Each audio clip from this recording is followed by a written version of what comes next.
तू सोइए साकर आसन माड़ा पार काढ़ दे बैठ कुटी के मामड़ तू शेर दाड़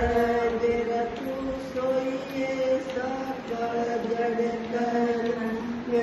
भारत करके आइए मत न भंग पड़ जा मेरी भक्ति में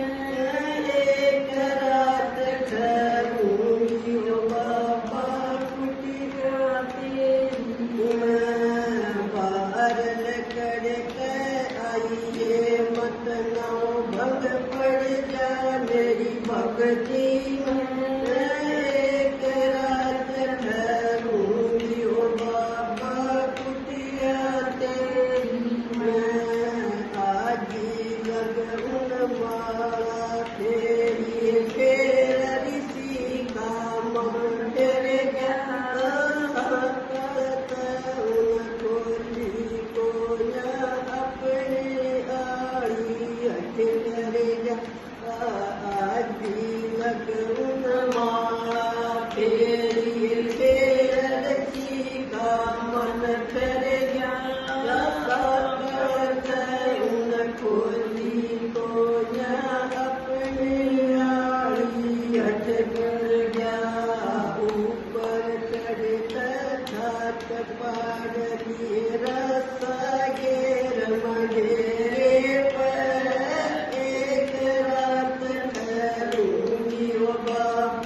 बहुत पुराना समझ आज